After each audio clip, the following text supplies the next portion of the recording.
Bonjour à tous, toujours sur mon affreux bureau avec mon dessous protège-main tout gribouillé de cœur, je vais essayer de vous faire un schéma bilan sur la plante domestiquée en prenant comme exemple l'histoire du blé.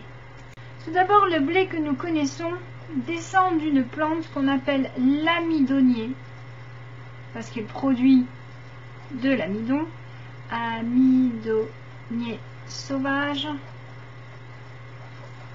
à 2N égale 28. Cet amidonnier, en fait, on pense qu'il provient d'un croisement de deux plantes, l'engrain sauvage, qui était à 2N égale 14, et un égilope, qui était inconnu, on ne sait pas lequel, qui lui était à 2N égale 14 également. Donc on a eu un croisement de ces deux espèces, mais attention, comme ce sont deux espèces différentes, l'hybridation donc fait que les chromosomes ne sont pas homologues et on a donc forcément un épisode de doublement des chromosomes pour obtenir 2N égale 28. Donc là, il faut rajouter en légende croisement plus doublement des chromosomes.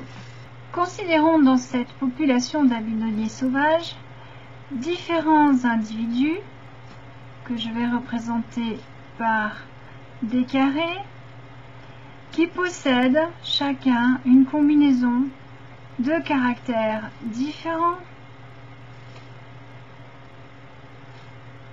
qu'on va représenter par des couleurs. Alors on peut prendre par exemple le caractère vert, je ne sais pas si ça ressort en vert à la caméra. Donc on a du vert, par exemple, je vais en mettre voilà, 4. Je peux avoir aussi un caractère orange.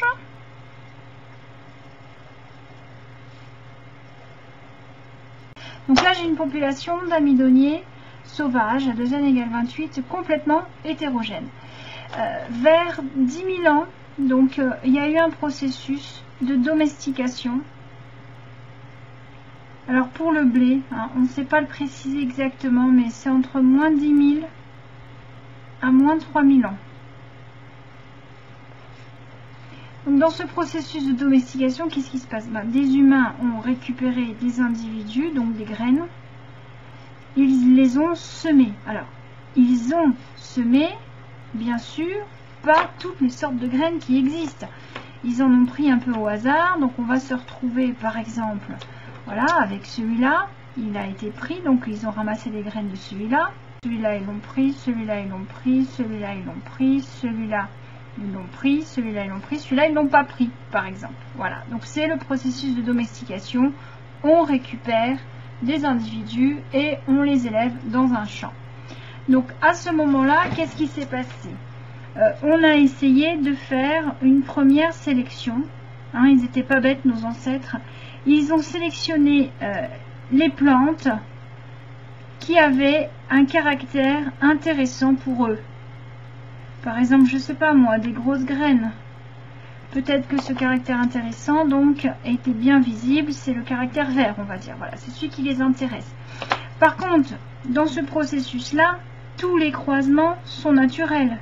On ne savait pas à l'époque qu'il existait le pollen, les ovules, etc. Donc on laissait la nature faire. Les croisements étaient naturels.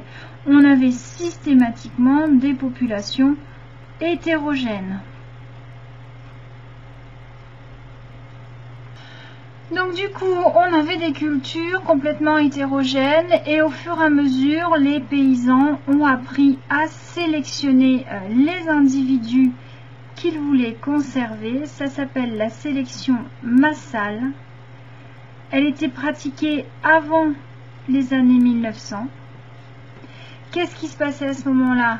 On récolte que les graines des plantes intéressantes, uniquement celles-là.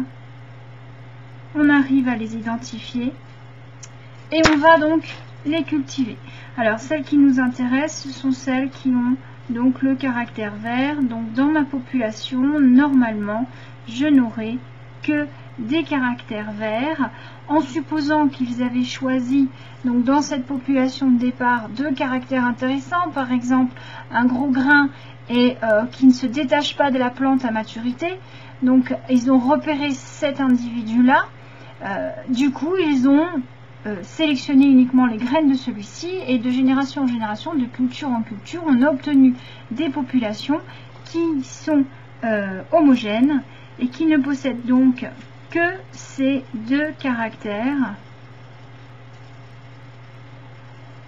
Alors voilà, en théorie, hein, parce que après derrière il y a toujours un petit pourcentage d'individus qui présentent un caractère supplémentaire. Donc on peut en représenter un. Je vais prendre par exemple le cas d'un individu qui possède un caractère jaune en plus à force de croisement, voilà. Mais globalement on a une population homogène pour les 2 caractères recherchés.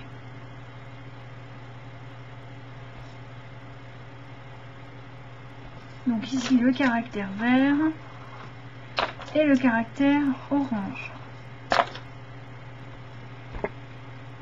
Du coup, dans ce processus-là, qu'est-ce qu'on fait? On fait uniquement de l'hybridation intraspécifique, c'est-à-dire à l'intérieur de l'espèce.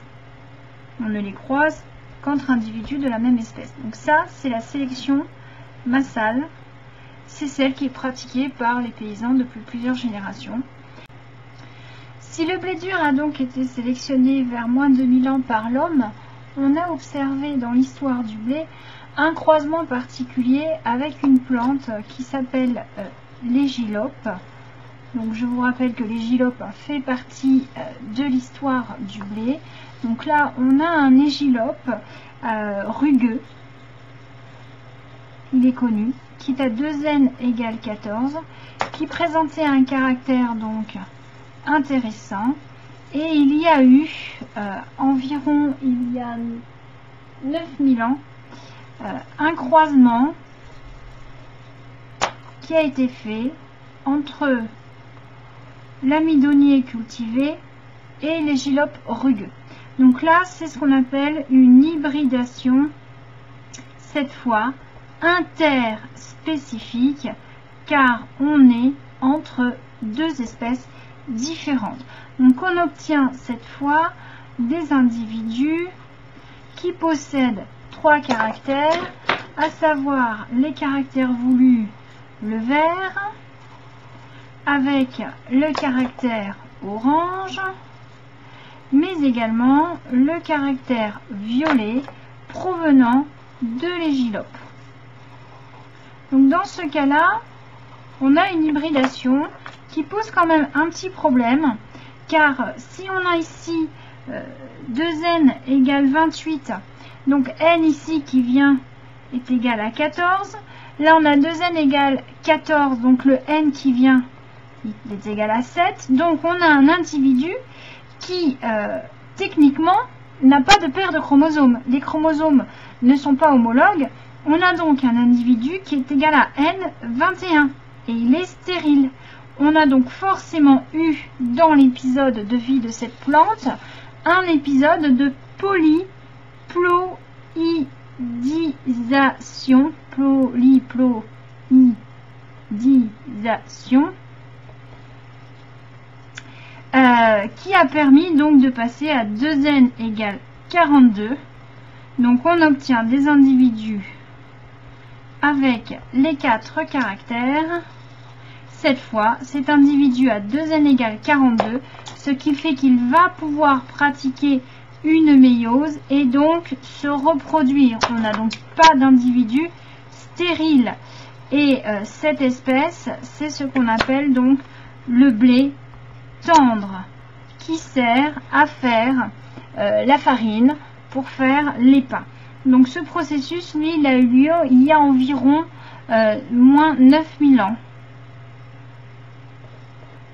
Donc bien sûr, ce croisement s'est fait dans la nature et l'homme l'a récupéré et l'a domestiqué il y a environ 9000 ans.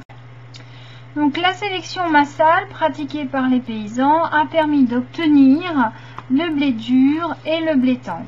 Depuis les années 50, on pratique ce qu'on appelle une sélection scientifique puisqu'on développe nos connaissances des plantes et on va pouvoir réfléchir à ce que l'on fait.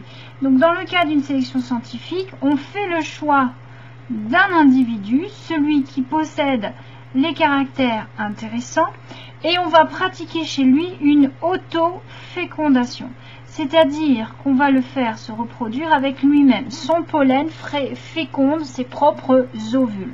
On obtient donc des graines, donc des individus, qui possèdent les mêmes caractères, et surtout, vu que c'est une auto-fécondation, tous ces individus sont homozygotes pour les gènes en question. C'est ce qu'on appelle une lignée pure. Donc on a 2n égale 28. C'est une lignée pure. Lignée pure, c'est-à-dire homozygote. Alors que dans le cadre de la sélection massale, on a peut-être une population homogène, mais attention, souvent hétérozygote. Ce qui fait que de génération en génération, on peut voir apparaître des variants dans la population. Alors qu'avec la sélection scientifique, au final, on a isolé un individu, on l'a auto-fécondé. Donc maintenant, on va semer ces graines dans les champs. Et du coup, là, on laisse faire une hybridation intraspécifique. Ils n'ont plus besoin de nous pour se reproduire. Ils sont dans les champs, ils se fécondent entre eux. Mais comme ils sont tous homozygotes, eh ben, il n'y a pas de souci, il n'y a pas de brassage. Homozygote. Tiens, j'ai fait une faute d'orthographe, voilà. Et du coup, dans nos champs, on a donc des populations complètement homogènes, homozygotes, tous identiques. Donc c'est bien pratique pour l'agriculteur parce que s'il a sélectionné par exemple les caractères gros grains et qui ne se détachent pas, ils vont tous arriver à maturité en même temps. Et donc du coup, on va avoir possibilité de récolte et c'est très intéressant. Donc là, on obtient finalement une variété qui a été créée par l'homme. Alors cette variété, on peut l'améliorer grâce maintenant à ce qu'on appelle le génie génétique. Donc on peut rajouter une case. Avec le génie génétique, on va donc prendre un gène d'intérêt qui peut provenir d'un groupe complètement différent de la plante, des bactéries, ça peut venir des animaux. Donc actuellement, on connaît bien chez le maïs l'introduction d'un gène qui le rend résistant à la pyrale, ce petit papillon qui pond ses œufs et qui provoque donc une chenille très vorace et qui mange beaucoup de maïs. Donc ce gène, je l'ai mis en rose. On prend un individu et donc on va faire un transfert horizontal de gènes. Donc horizontal, je vous rappelle, c'est ce que c'est pas vertical de parent à enfant, c'est horizontal, c'est sur deux individus présents en même temps dans l'espace-temps et qui n'appartiennent pas à des espèces différentes, et on fait donc un transfert d'un individu à l'autre. Donc c'est un transfert horizontal et on va donc obtenir un individu qui va posséder donc les caractères bien sûr qui avaient été sélectionnés auparavant, mais en plus le caractère ici en rose provenant donc du gène d'intérêt. Donc cet individu possède un troisième gène qu'on a introduit et c'est ce qu'on appelle un OGM, un organisme génétiquement modifié. Et on peut avoir donc dans les champs des populations d'OGM. Donc actuellement en France, c'est interdit. Donc voilà globalement en se servant du blé une petite histoire d'un schéma bilan sur la plante domestiquée. On aurait très bien pu enlever les noms des blés, et partir d'une plante sauvage et faire toute une histoire. Donc vous avez sur ce schéma les différentes possibilités pour créer une espèce végétale, une variété. On peut le faire avec les animaux. Alors ce qui va être difficile à faire avec les animaux, c'est le croisement entre deux espèces différentes. Les trois quarts du temps, on obtient quelque chose de stérile, comme le mulet, entre croisement cheval et âne.